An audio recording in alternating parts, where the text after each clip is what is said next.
but emerging from it are 4 leaves indicating a sense of hope for the future of humanity and the sustainability of life here on Earth. Mind you, she sketched this in the 1970s or 80s. In the background is a planet. It looks like Soeur Celeste is looking at this planet, pondering on its existence. And then after she met me, and after she learned about this journey of exoplanet discovery, she turned this into an actual painting. And in the upper right corner, she put the hexagonal mirrors of the James Webb Space Telescope and then gifted this painting to me. So it's very special, but also it is special for a lot of reasons. One of which is because I think that as we search for planets that are potentially habitable, we can't help but wonder about the sustainability of life on planet Earth. I think those things go hand in hand. We're out there discovering new things, but really what we're always looking for is a mirror of our own existence and our own kind of cosmic loneliness here on Earth. Okay. But I'm also fascinated. I just wanted to say one more thing about this. I'm also fascinated about how knowledge seeds itself into the public consciousness. Part of this 30-year journey has been watching these discoveries seep into the public consciousness and become part of our dialogue. And the speed of that, it's actually really slow, but steady, and has increased its rapidity recently because of social media and the memes that we can communicate through social media quite rapidly. And so, of course, that's fraught, but it's also means that it's a special time. Yes. Oh, can I read the text? Oh my goodness. It's not big enough on my screen. I'd be happy to show it to you afterwards on my computer, but it's her ponderings about the connection between science and art, and science and this idea of the sustainability of life, which was wild because, again, she did this in the 70s and 80s. And then when we met, it was because she had made a painting paying homage to Lynn Margulis, who basically provided evidence of a process called endosymbiosis, which is what created the mitochondria and led to eukaryotes and multicellularity and advanced life here on Earth. So when we met and I told her this story, she was just kind of blown away by all of the different connections. Like we were living 2 parallel lives, one of the artist and one of the scientist. Okay, because I mentioned social media and memes and how knowledge spreads through society, I'm going to kind of structure this talk around, if I can, my cursor on my, try this a different way. Okay, I'm going to structure my talk around a common meme, which is the how it started, how it's going meme. For example, this little cartoon of the talic, which is an amphibious fish and depicts life emerging from the waters, a precursor to the first tetrapods, and you know how that story played out. That's how it started, perhaps one might say. Of course, this is how it's going. This is the Canis familiaris of the surfing type. Okay, so how it started. This is a picture of a tattered kind of dog-eared copy of my conference proceedings from a conference in 1995, October of 1995. I was a graduate student at the time here at UC Santa Cruz, and the Keck Observatory had just commissioned an instrument called HiRes. My advisor is the one who built the HiRes spectrograph, and he was invited to go talk about this very first data. Every time you look at the universe in a new way with a new piece of technology, the world wants to know about it, but he couldn't go, and so he sent me. And it was there that the first exoplanet discovery was announced. And I've shown you a photo on the right of the abstract titled, or actually in the abstract, it says, no, it's in the title. Can you go with that? There, you got it. Yeah, you got it. Yeah, we're good. Okay. Where was I? Yeah, on the last day of the conference, in the last hours, with a reduced audience and one television camera, me sitting in the back of the room, I wish I could say that I appreciated what was going on, but I was actually pretty clueless. I was a young student at the time. I didn't realize how much of an impact this was going to have on humanity, on me personally. This was in 1995, and now some 24, no more, 2019. This happened in 2019. That discovery was awarded a Nobel Prize in Physics. So it was a very, very profound discovery. Very profound discovery. Yeah, I wasn't really aware of what was going on. I mean, here's a picture of me at this conference. That's me waiting with its participant to a social event. As I said, I wish I could say that I was blown away by this discovery, but I was kind of an outsider, which is weird because like I fit right in, right? I mean, you can see that I fit right in.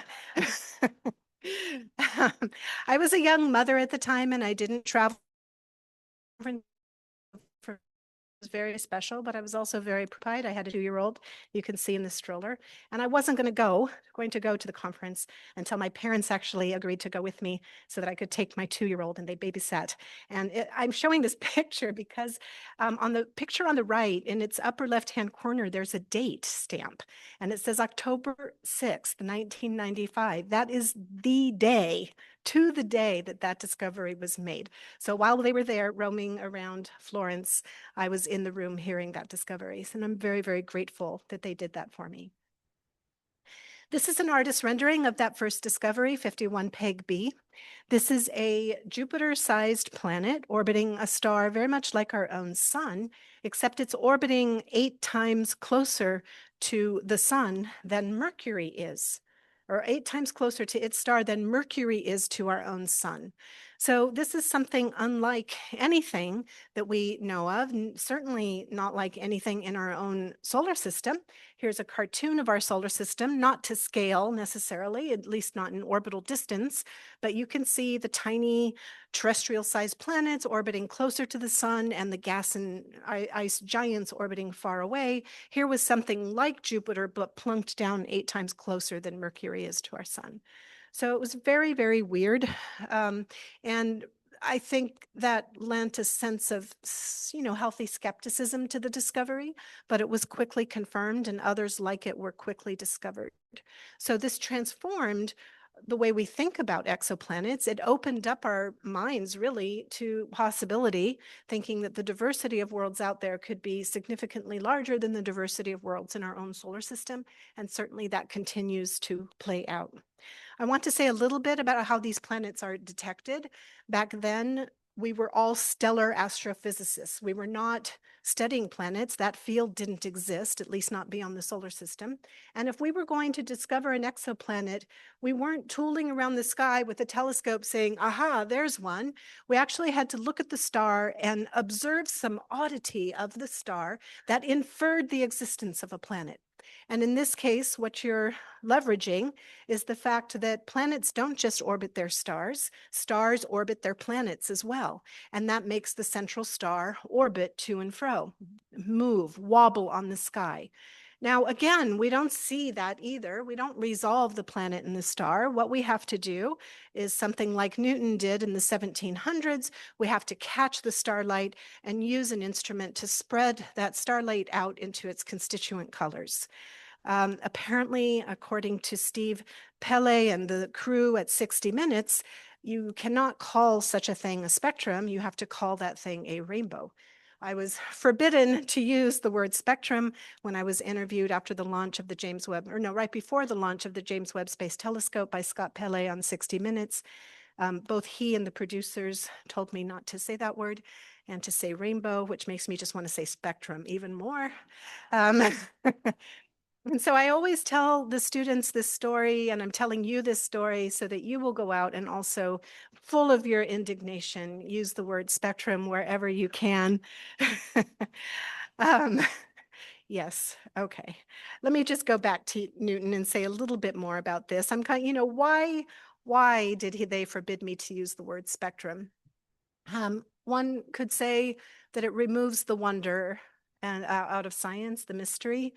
This certainly was the view of the Romantics in the late 1700s, early 1800s. There's a famous story that's been written about a immortal dinner party that was held by an artist, Benjamin Haydon, in 1817. And there were all kinds of muckety-mucks in attendance at this dinner party, including Keats. And Keats and another poet, Charles Lamb, in attendance, were having this discussion and agreeing that Newton had destroyed all the poetry of the rainbow by just reducing it to its prismatic colors.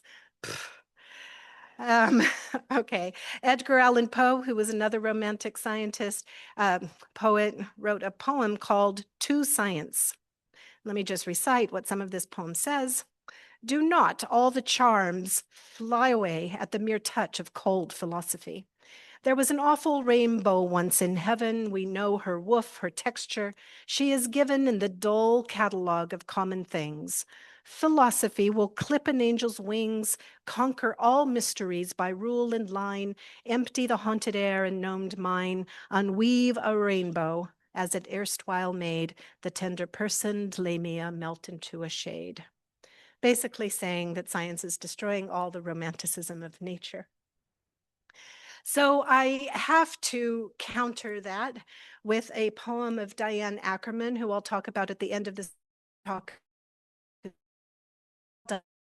Diane, at 80s, late 80s, she worked at Cornell.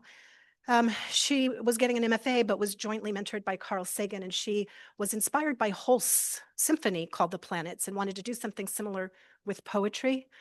And she wrote a poem called Diffraction. When Carl tells me it's Rayleigh scattering that makes blue light, canting off molecular grit, go slow gate through the airy gel, subdued and outlying mountains look swarthy, or wheat blaze tawny rose in the 8 a.m. sun. How I envy his light touch on Earth's magnetic bridle. Knee deep in the cosmic overwhelm, I'm stricken by the ricochet wonder of it all, the plain everythingness in everything, in cahoots with the everythingness of everything else. That's more like it, right? Yes. I think wonder, the wonder of scientific discovery, which those two things go hand in hand. It's why I'm a scientist, but I think the poets are able to communicate the wonder of scientific discovery through a different lens. This is why I'm sharing it with you. I think it's important. Here is a rainbow. This is the rainbow of our sun. This rainbow stretches so wide that we have to chop it up with our instruments and stack the colors one on top of the other. And the rainbow is filled with these dark bands. And here you see one of those dark bands oscillating back and forth and back and forth because the object that's emitting the light, a distant star, is wobbling in its orbit around the common center of mass with a planet. And so we measure those light levels and we watch them oscillate pixel by pixel. We measure that oscillation and it allows us to measure the velocity of the star. Through the velocity of the star, we can measure the gravitational force of the object that's tugging on it.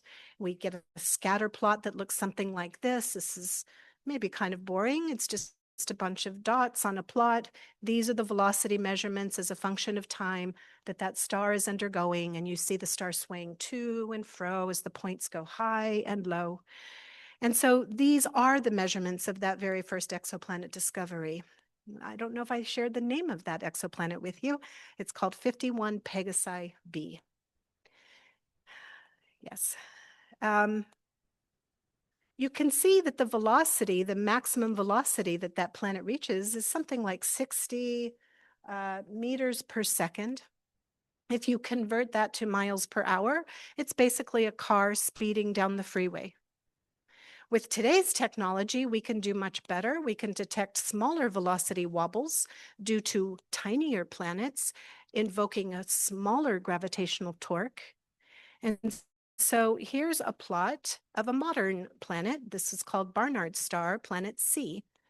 And all those points are measuring the velocities. And here too, you see it swaying to and fro. But now we're talking about a velocity that's a half of a meter per second. That's basically a walking speed. But these two plots are on completely different scales. If I try to put them on the same scale, this is what would happen. It would shrink into that one line, and you wouldn't even see those velocity wobbles of Barnard star planet C because they're so tiny, because that planet is so small. So we've made great progress. But really, if we want to detect a planet that is like Earth, orbiting a star like the sun at its current position, that speed is more like, oops, this is my granddaughter. Let me, that, that is more like a wide of the one I just showed you, but a planet like the Earth orbiting the sun is more like a ladybug crawling on a desk. This is like centimeters per second. That's what we need to get to if we want to detect a planet like Earth using this methodology. And right now that's not feasible, not because of our technology, but because the stars themselves have turbulence and circulatory patterns on their surfaces. They are roiling and causing changes in the spectrum that kind of mimic or confuse us, making it difficult to eke out that signal of a planet like Earth. So we need to do better than that. And so in the 1990s, a guy at NASA Ames, I can't say that he invented a new methodology because all of these methodologies were used to study stars, in particular binary star systems. We're just taking those old methodologies and now applying them to smaller objects. And one of those methodologies was observing eclipsing binaries, measuring the brightnesses of star systems. And in some cases, those two orbiting objects are orbiting in an aligned pattern so that they will pass directly between your line of sight or your telescope and the star that they're orbiting. When that happens, they eclipse or block out some of the light. Measuring the brightness consistently without blinking, you can detect those dimmings of light and you say, aha, something is orbiting it. And if it's a tiny something, then you'll be able to say that it's a planet. Yeah. So we started building a prototype for this here up at Lick Observatory east of San Jose in the 1990s. And this is how my path, now that I was a newly minted PhD student, I ended up to work with this fellow at NASA Ames Research Center. And he invited me there because I was an expert on the things that make stars in brightness naturally. And how could we disentangle that from an actual planetary signal? I'll show you what I mean in a second. So here on the left is my colleague, Fred Witteborn. We're building this in an abandoned dome atop Mount Hamilton. We got the camera off of eBay. It used to be a telephoto camera for sports photography. The lens, it's made of glass. It's a hunk of glass. It was actually radioactive. It's probably why it ended up on eBay.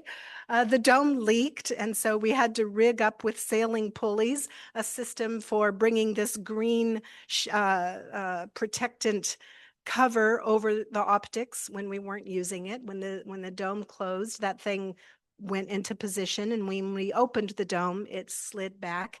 It was built on a shoestring budget, and necessity was the mother of invention, and we kludged it together and made it work, and that's how we learned how to do this method. So that's how it started in the 1990s, and then a couple years after I arrived at NASA Ames, the Kepler mission was selected. And I'll talk a little bit about that, but you see its launch there. That's in 2009, the Kepler mission launched. So that was about 10 years later.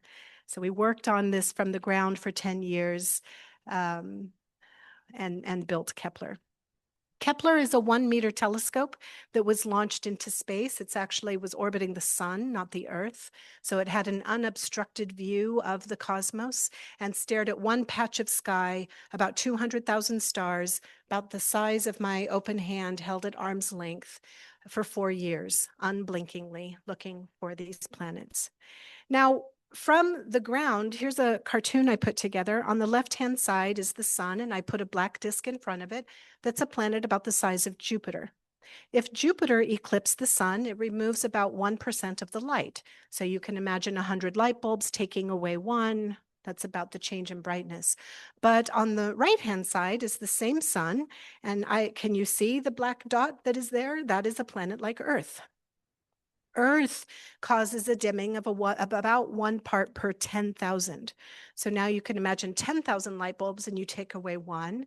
That's kind of hard to imagine. It's easier to imagine a skyscraper in New York City where all the windows are illuminated and somebody lowers the blinds by a couple inches. That's the change in brightness that you have to be able to measure. This is why it's so challenging. It's a simple idea, but technically very, very challenging. And we had to build those optics very carefully, and we had to understand how the star varies, because our sun has sunspots the size of that dot, and they rotate in and out of view, and we had to be able to disentangle them. Here I am at the launch of the Kepler mission in 2009 at Cape Canaveral, and around me are my children and my students. And I love this photo because it makes me think, I know what all of these students are doing now today. 4 of the 8 are working in the space sciences. One of them is my daughter, who I told you works at NASA Ames as an atmospheric scientist, also working on exoplanets in the James Webb Space Telescope. And that amazes me. And I think about my own naive self sitting in that conference room, not really able to understand the impact of that scientific discovery and the impact it would have on my life, and our naivete and our ignorance really at that age. But also you look at these young people and you think, wow, you just have no idea what's about to happen to you. Your life is going to go in so many interesting directions and you're just not even aware. And I think that that's so incredibly beautiful. So I always share that story with my students as well. This is the very first data that I saw come off of the Kepler spacecraft after it launched. Up above, you see all these black points kind of scattered around. And in the middle, you see a dimming of light. This is a dimming due to a giant planet, HAP P7b, that was discovered before Kepler launched. And down below, you see this data of the same system observed by Kepler. And you can see that the data points are like beads on a string. It is such exquisite precision that you can't even see the noise. You can't see all the scatter just due to the noise. That in and of itself was amazing, but what really caught our attention, all the 3 of us were standing in that room. Myself, I was the science team lead. My colleague, John Jenkins, who was the engineer who built the analysis pipeline, and Doug Caldwell, who was the instrument scientist.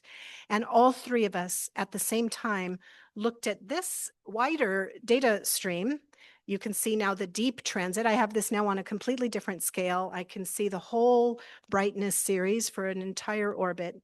And what we noticed, I don't know if my cursor, do you see my, yes.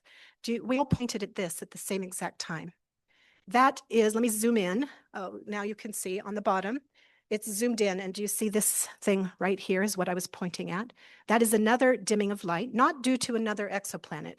What you're seeing, that planet slewed into view and it eclipsed its star, and you saw the big dimming of light over here.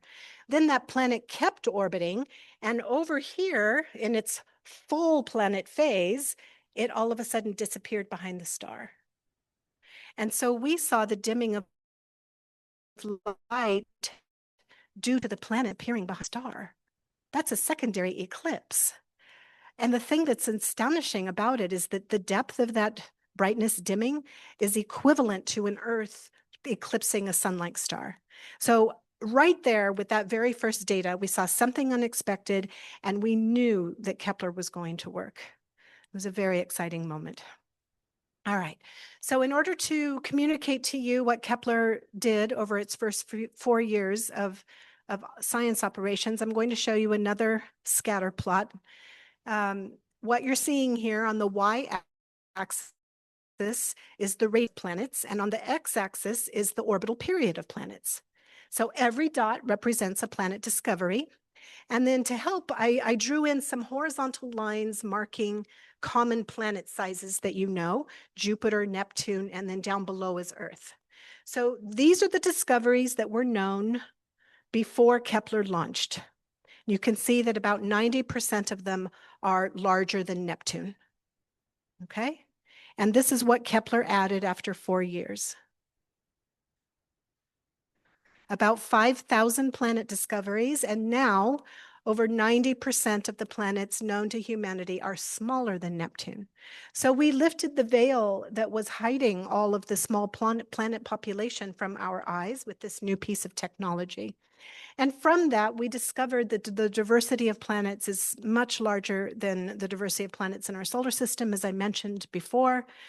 We learned that on average, every pinpoint of light that you see in the sky is not just a star, but a planetary system. The average number of planets per star in a limited size ranges is already larger than 1, probably more like 2. And that doesn't even include planets as small as Mars or planets orbiting beyond an Earth size, an Earth orbit. So that already is remarkable. The other thing that we learned is, oh, did I not? I didn't. The other thing that we learned about this is the frequency or the commonality of planets like Earth that are potentially habitable. So planets that are the size of Earth and orbiting at a distance where liquid water could pool on the surface, like maybe create an ocean. All life on Earth is not necessarily use oxygen or even need sunlight directly. You know, life is very diverse on Earth, but all life on Earth requires liquid water, and all life on Earth is carbon based. That's probably not a coincidence, because besides hydrogen and helium, those are the elements that are most common in the universe. So we have this data in hand, and now from that data sample, I can calculate how common planets, those kinds of planets are. And I'm going to share the result with you in this way. I'm going to say, imagine taking the Milky Way galaxy and let's shrink it down to the size of the continental United States. Okay, can you imagine? We're here with our back to the shores of the Pacific Ocean. So I'm going to turn east and I'm going to look across the continent. And I'm going to say, how far do I need to go before I happen upon another potentially habitable planet? And the answer is about over here to McHenry Library. It's very, very close, only about 10 light years away in galactic terms. And what this means is that in our galaxy alone, there are likely more than 20 billion such worlds. All right, let's see. This is a bar graph of those discoveries, showing how many there are in a fractional sense by size. And so on the x-axis, you see planet sizes. And on the top, I rearranged the solar system planets also in order of size. So you've got the terrestrial things on the left. And for the Kepler sample, I colored those bars brown to kind of invoke a sense of terrestrial planets like Earth, you know, soil. On the right-hand side, we've got the ice and gas giants like Jupiter, Saturn, Uranus, and Neptune. And down below, I colored those bars blue to represent those. And what you notice immediately, what I noticed immediately when I first made this graphic back in 2012, is that the most common type of planet in our discovery catalogs is the gray area in between. Something between a terrestrial planet and an ice and gas giant, something that we don't even have in our own solar system. These are very tremendously common in the solar system, and we want to understand what they are. So I'm showing that in cartoon form. You've got the solar system terrestrials, the giants, and then these planets in between. We don't even know what to words for them, like water world, super Earth, mini Neptune, Haitian planet, gas dwarf. We don't even know because we don't know what their compositions are. So that is what the last years of research has been devoted to understanding that population, because they could represent an entire new demographic that has the propensity for life. And I want to know if that's possible. So to do that, we look towards follow-on missions. Kepler ceased operations in 2018, but it was followed by another NASA mission called TESS. TESS is still in operation. It's been operating since 2018. And the objective of TESS, well, unlike Kepler, which observed this one handprint on the sky that I represented by this blue cone extending out into the galaxy about 3,000 light years. In contrast, TESS is observing longitude strips with 4 cameras simultaneously, and it's clocking its way around in galactic longitude to capture all of the nearby planets that are transiting.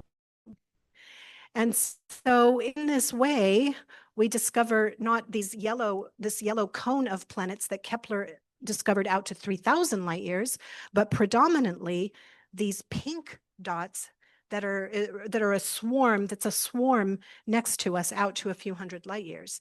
And the reason that's helpful is because if I want to understand what these planets are, I have to do ancillary observations to characterize their nature.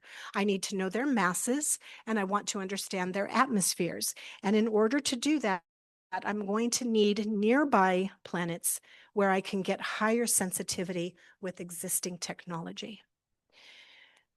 Like the Keck Observatory. This is an aerial image of the Keck, the twin Keck 10-meter telescopes on top of Mauna Kea.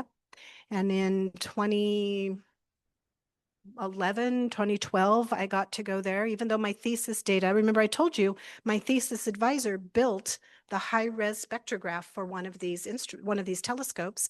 That is why I got to go to the conference in Florence. This is why what I did my thesis research on was that data. Later with Kepler, I used the Keck 10-meter telescope to measure the masses of many of our planets, one of which I have a globe of up here on the floor. In fact, I went to Hawaii because there was an artist/producer who was doing a documentary about the discovery of the first rocky planet orbiting another star in our galaxy. This was a planet discovery that I myself led by Kepler, and he painted an Earth globe to look like this rocky planet, and that's what's being depicted on the globe on the stage. You can come and check it out later. But it's a lava world. It's a rocky planet, but an entire hemisphere is an ocean, not of water, but of molten lava, because it's orbiting so close to its star. So he asked me, where in the world could we simulate an environment like the one on this planet, on this lava world? Kepler 10b is its name. I said, wanting to go to Hawaii selfishly, I said, how about the lava fields in Kilauea? And so we went to the Big Island and we got a geologist, and she took us out to the lava fields.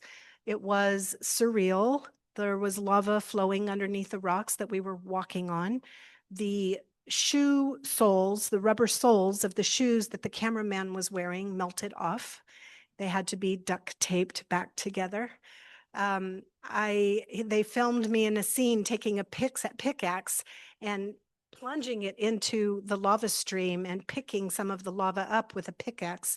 So I had to get, within an arm's length plus the length of a pickaxe away, and I couldn't look at it because the heat was too hot for my eyeballs. It was quite remarkable. But anyway, this is the first time that I got to go physically to the telescopes on top of Mauna Kea, these telescopes that had made such a profound impact on my research career and played such a central role. So it was a very joyful time. Now, after Kepler, with the TESS mission, we set out to measure the masses using the Keck telescope and the Doppler method that I told you about of 100 planets detected by TESS. And so here is a picture of some of our team, maybe about 2/3 of our team from all of these different institutions. And here they came to the campus of UC Santa Cruz to plan for that mission, for that science project. And we measured the masses of 100 exoplanets over a period of 4 years using the Keck telescope. And so I'll share another scatter plot with you. Here, what I'm plotting is, again, planet radius on the y-axis, but now the planet mass on the x-axis. So just as you would expect, the more massive a planet gets, the bigger it is in radius. Yeah, that makes sense, right? Small the big gas giants, our solar system planets on there, it just lines up perfectly. So then we go and we measure 100 masses of these exoplanets that Tess found, and we overplot them, and it looks like this. They're kind of all over the place. There are definite populations. You can see that there are individual swarms that indicate certain types of planets that we don't necessarily have in our solar system, like the sub-Neptunes and maybe the super Earths down here. Earth would be someplace down here, and then the giant planets up above. And so this kind of data is what I'm talking about. Now that we have the masses and the radii of many of these small planets, these sub-Neptunes, now we can go out and observe them with a telescope capable of detecting their atmospheres. So how do I do that? This is how it started in the 1600s. This was a replica of Galileo's first telescope that had a lens that was, a couple inches. It was about 8 inches, maybe a little longer, 18 inches long. Less powerful than the cheapest telescope you can buy at Target. Let's just say that. But with it, he, of course, made a lot of really important discoveries.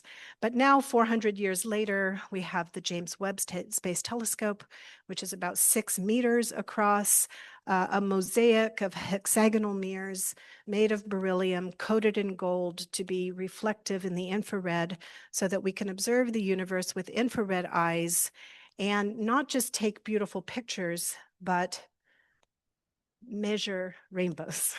Spectra, okay? So that's what we want to do. It's analogous to this situation. This is the transit of, I believe, Venus. It's transiting the sun. We were able to see this, it was in the early 2000s, I believe this happened, maybe 2006, I can't remember, maybe some of you saw it.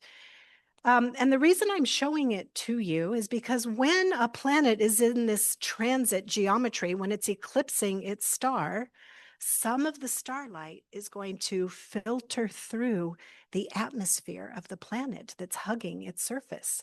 Here you can barely see the atmosphere. In fact, you can't even really see it in projection against the sun. I can see it better in projection against the blackness of space. Do you see that very thin illuminated line projected against the blackness of space? That's the atmosphere. They're typically, for a terrestrial planet, they're only about 5 kilometers scale height, maybe 1/200th the area of the planet. And remember, we're trying to see something that's 1/10,000th the area of the star. And the atmosphere is 1/200th of that. So if we can observe all the starlight, spread it out into a spectrum, and disentangle the photons that pass through the atmosphere separately from the photons just coming from the star, then, only then, do we have hope of detecting the atmosphere itself. And what do I mean by that? Remember those dark bands of light that were in the sun's spectrum?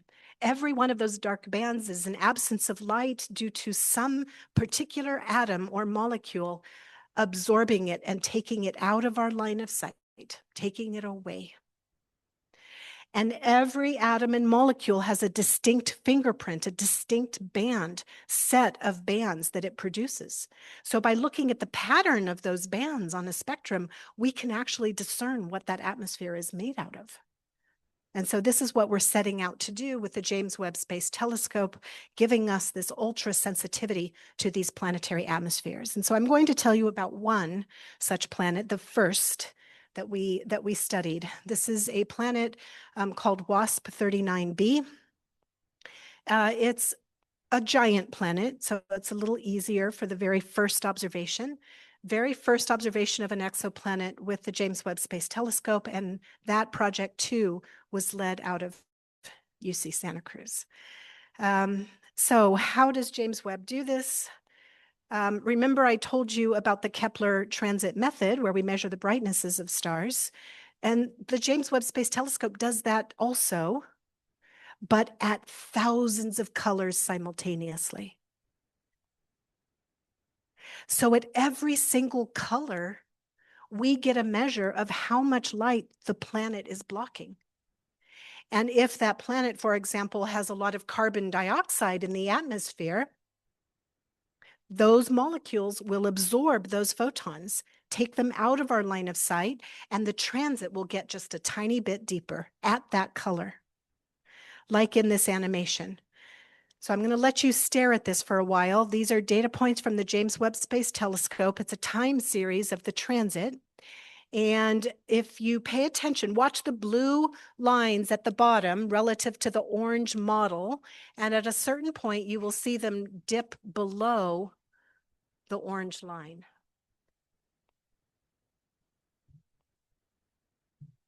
Right about now. Did you see it? Happened so quick. Up in the upper right-hand corner, the wavelengths are, and then when that reaches about 4.2, the points below the orange line. Let's do it one more time, right there. You can see that what we're doing is not obvious. We have to work hard for it. But we do this. We measure all of these transits at all of these different colors, and we look for where the transit depth is a little bit deeper. And so here, what I'm going to show you now is that transit depth plotted on the y-axis as a function of wavelength, which is color in our spectrum. This is a spectrum. This is a graphical representation of a spectrum. It's some kind of brightness or transit depth, how much light is being blocked as a function of color. And you just see these wiggles. But put your eye over on the x-axis where it says about 4.2. Remember, that was where the star blocked a little more light. That is due to carbon dioxide. And in this way, we were able to detect that the planet has carbon dioxide in its atmosphere, water vapor in its atmosphere, sulfur dioxide in its atmosphere, and a little bit of carbon monoxide. And so with these observations now, you can get a slew of physics properties about that planet. You can get the relative abundances of all these molecules, the temperature and pressure structure as a function of altitude, and we learn about these planets and how they were formed. Here is a picture of a very small fraction of my team, maybe 10 or so people who were here for the summer OWL program, the Other Worlds Laboratory that invites scientists from all over the world to come here every summer. So we had about 20 or so of our 300-person team that was physically here, including in the foreground, you only see his back. He's got a black shirt on and he has a laptop on his lap, and he's showing our colleagues. That is Zafar Rustamkulov. Zafar, in this picture, is a graduate student at Johns Hopkins University, but Zafar was also an undergrad right here at UC Santa Cruz. He is the person who did the very first data analysis after the data came off of the James Webb Space Telescope. And this is what he's showing us, that bump at 4.2 microns, indicating carbon dioxide. This is the first time carbon dioxide was ever detected in an exoplanet atmosphere. And so that got a big high five all around, and it made the cover of Nature magazine together with 20 other publications that came out of it. So my time is just about up. This is only a snippet of the story that is 30 years of exoplanet discovery. A lot has happened since the days of the Kepler mission. In 2017, because we showed that the nearest potentially habitable planet is only 10 light years away, Congress, through the 2017 Space Authorization Act, added a 10th objective to NASA, our space agency. Objective number 10 is the search for life's origin, evolution, and distribution and future in the universe. This is the realm of a field called astrobiology, which is the search for evidence of life beyond Earth. Um, in 2013, we wrote a 30-year roadmap for NASA astrophysics. And in there is this following quote: "Is there life on other worlds? For the first time in human history, we have finally been able to embark on the systematic scientific pursuit of an answer." And now in 2022, the National Academy of Sciences put forward a recommendation that the next flagship mission of NASA should be a space telescope capable of detecting not just carbon dioxide, but the metabolic byproducts of life that are distributed into a planetary atmosphere where life has taken a global toehold. Like here on Earth, due to photosynthesis, we will do the same things and wiggles in order to find evidence of living world. So that is what we're working hard on today, and that is our future. I think by 2040s, we will have our first tantalizing evidence of such worlds. And I do want to leave time for questions. I can wax poetic more, talk about more of the science. I've got lots of backup slides, but I'll let you drive the content from this point on. And I will just say that here at Santa Cruz, we are about to formalize the existence of a Center for Astrobiology. We have a couple of very cool names that we're tossing around, including the SLOOP Center, which stands for the Search for Life on Other Planets and has a nice nautical theme. The sloop, the ship, the sloop was also the ship that Darwin sailed out on the HMS. The HMS Beagle was a sloop, and so was Captain Cook's ship that measured the transit of Venus, which I showed you an actual picture of. So there's some history there. We also just submitted a proposal to the Academic Senate for a new minor degree program in astrobiology. So things are really happening despite the gloomy landscape in research. There is a lot of goodness that's happening here at Santa Cruz, including you being here on a Sunday. So thank you very much for coming, and I'm happy to answer your questions.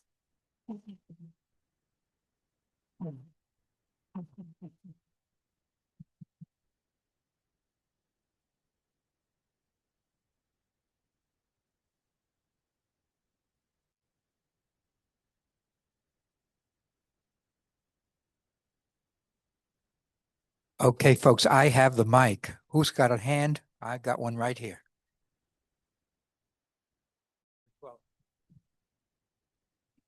Thank you for a very, very exciting and interesting presentation.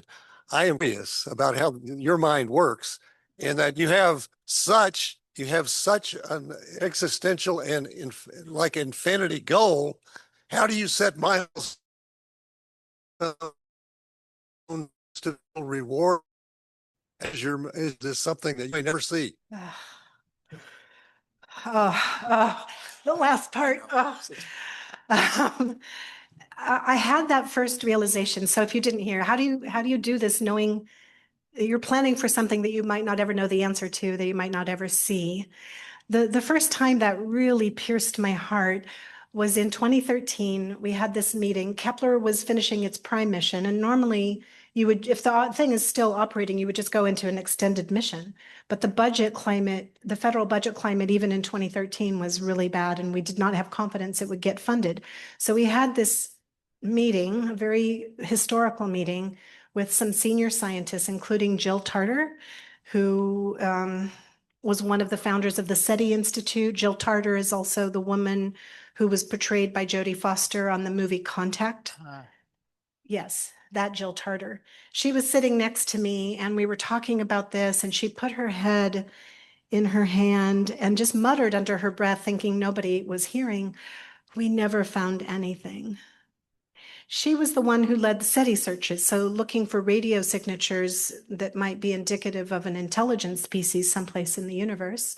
And, you know, we honestly haven't looked that far and that wide and that deeply, so it's not surprising that we haven't found anything. But for Jill, she announced her retirement 2 weeks later. So it must have already been on her mind. And it really struck me, oh my gosh, I will reach the end of my career or even the end of my life not knowing the answers to the questions I've been posing my entire life, that I base my whole career on. That's hard. And at the same time, you see this information seeding itself into the public consciousness. You educate students. You have a daughter who is taking the baton and carrying it forward, and you just viscerally feel like a link in the chain, and I'm okay with that. Mm.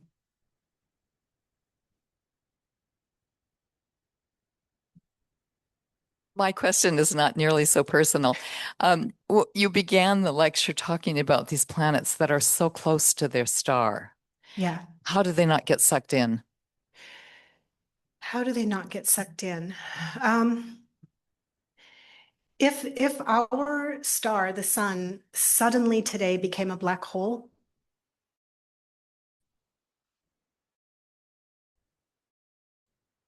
we would continue orbiting the way we are because of Newton's laws of motion. An object at rest stays at rest. An object in motion stays in uniform motion in a straight line.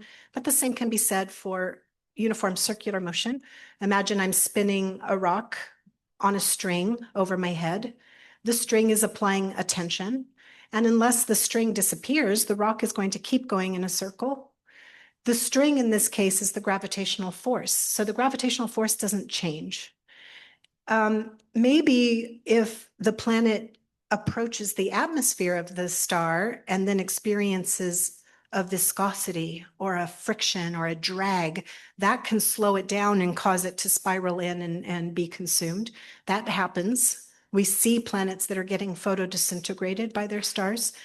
But the planets that I told you about are still many radii away from the atmosphere of their stars. But it can happen. Mm-hmm.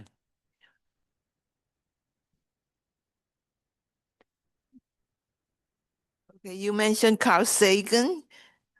What happened to that golden disc that he shoot out there somewhere? It's still zooming out there. There's the Pioneer plaque. The Pioneer plaque is on the Pioneer spacecraft. That was the first one. There's the golden disc that has recorded on it all kinds of interesting information from planet Earth. And Carl Sagan was the one who helped to create that content. Frank Drake helped to create that content as well. And he was our dean here. His family still lives in Aptos. He was on my qualifying exam committee when I was a graduate student here. So there's a lot of history, legacy of astrobiology here at Santa Cruz. Yeah, I could say a lot about the golden disc. It also contains Annie Druyan's voice, his wife, his last wife. It's still traveling out through the heliopause. It's going into interstellar space. Yeah, maybe somebody will find it one day. Several of your illustrations showed the planets of our solar system and observed the absence of planets between the smaller ones closer to our sun and the icy giants further away. Yeah. That's where the asteroid belt is. That's where what? That's where the asteroid belt is. Oh, yes. So has anyone postulated any kind of connection or explanation for this? There are very rigorous theories to explain the existence of the asteroid belt. It's called the Grand Tack theory for the solar system. It has its own Wikipedia page, and it has more to do with the migration.